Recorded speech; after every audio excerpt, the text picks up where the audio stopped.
नमस्कार मित्रांनो, आज आपलं प्रॅक्टिकल आहे MPSCचं. तर आज आपण कॉलेजला आलो आहे. बघूया, अजून काय चालू झालेलं नाही. बोला संदेश. तर आजचा ब्लॉग आपल्या भावाने सुरू केलेला आहे. आपण ड्रॉइंग हॉलला बसलेलो आहे.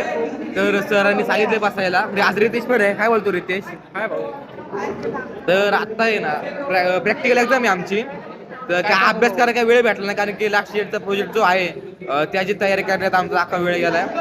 भाऊ तू काल कुठे गेला? पनवेलला गेला काय? झोपेमध्ये पनवेलला गेलो, नेरूळला उतरायचं तर पनवेलला गेलो, पनवेलहून रिटर्न आलो.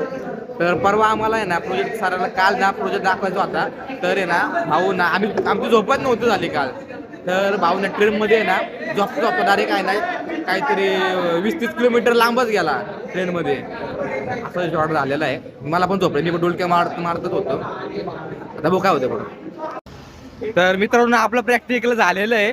प्रॅक्टिकल चांगलं गेलेलं आहे. आपण लय अभ्यास केलता. तर सरांनी पण आहे ना चांगलं प्रॅक्टिकल आलं मला. तर मी काहीतरी पण वेगळंच काहीतरी लिहित होतो. तर माझ्या ह्या मित्रांनी ना मला सांगितलं काय लिहायचं काय ना, कुठलं प्रॅक्टिकल आलता काय बोलतो, बरोबर का नाही? कन्क्लुजन दुसरंच लिहित होता. दुसरं प्रॅक्टिकलचं या प्रॅक्टिकलला लिहित होता. त्याला समजावलं, मग त्याने ते कट केलं, मग चांगलं लिहिलं. नवीन दुसरं मी लिहिलेलं ते त्याने लिहिलं.